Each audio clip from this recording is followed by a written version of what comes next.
Keluarga didefinisikan sebagai lingkungan mikro yang paling dekat dengan konsumen dan memiliki pengaruh besar dalam keputusan pembelian. Keluarga memiliki peran penting dalam sosialisasi dan perspektif individu. Rumah tangga adalah sekumpulan orang yang tinggal bersama dan berbagi sumber daya serta kebutuhan hidup. Hai teman-teman, kita sering mendengar tentang jumlah rumah tangga di Indonesia. Misalnya, data tahun 1998 menunjukkan ada sekitar 48,6 juta rumah tangga. Angka ini memang besar dan terus bertambah. Tapi, pernahkah kita bertanya apa sebenarnya makna di balik angka-angka ini dalam kehidupan sehari-hari? Hari ini kita akan melihat lebih dalam dan memahami bahwa setiap rumah tangga adalah sebuah unit konsumen yang unik yang keputusannya dipengaruhi oleh banyak faktor. Peningkatan jumlah rumah tangga ini tentu saja sejalan dengan pertumbuhan penduduk. Semakin banyak orang, semakin banyak pula unit tempat tinggal yang terbentuk. Dan otomatis semakin besar potensi pasar bagi para produsen. Ini adalah peluang besar, tapi juga tantangan untuk memahami keragaman di setiap rumah tangga. Sekarang, mari kita fokus pada isi dari setiap rumah tangga.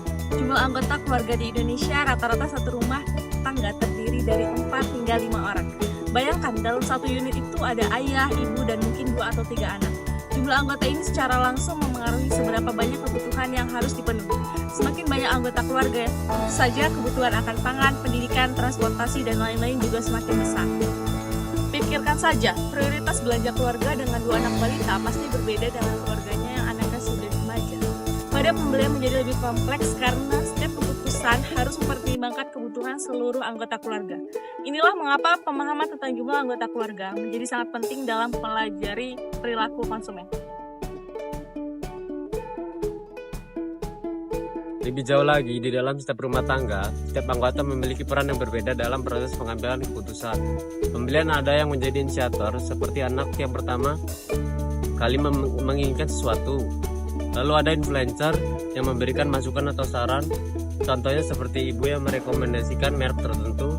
Ada juga gatekeeper yang menyaring informasi seperti kakak yang mencari ulasan produk secara online. Kemudian ada decider yang menentukan apakah kemudian pembelian akan dilakukan atau tidak, dan buyer yang melakukan pembelian secara langsung. Terakhir, tentu saja ada user, yaitu orang yang menggunakan produk tersebut. Peran suami dan istri juga sangat signifikan dalam pengambilan keputusan keluarga. Biasanya suami lebih dominan dalam keputusan yang bersifat strategis atau besar, seperti pembelian rumah atau investasi, sementara istri seringkali menjadi pengambilan keputusan utama untuk kebutuhan sehari-hari dan kebutuhan anak. Namun, penting untuk diingat bahwa ada juga keputusan autonomi yang diambil sehari-hari dan keputusan bersama yang melibatkan diskusi dan kesepakatan. Dalam perjalanan sebuah rumah tangga mengalami berbagai tahapan yang kita kenal sebagai siklus hidup keluarga.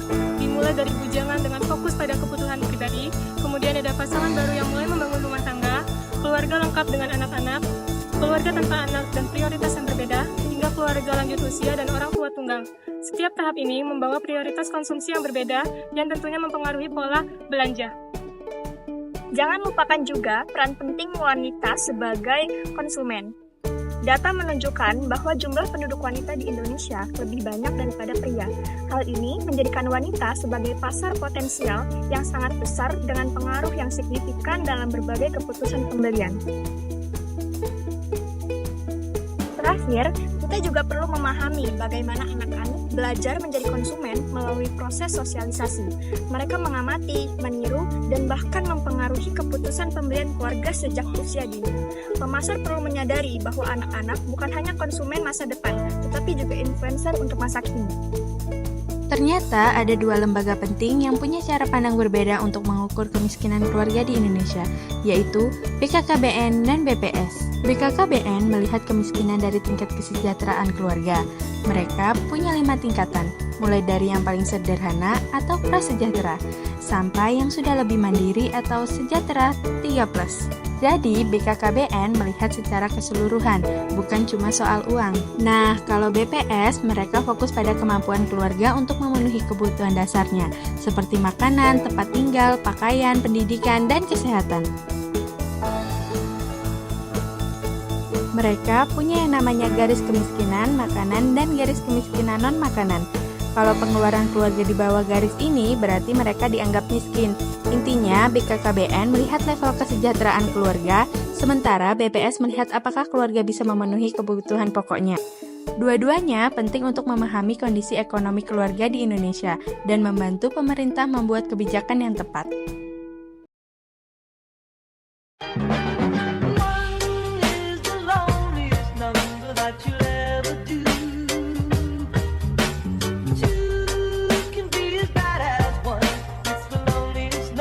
Since the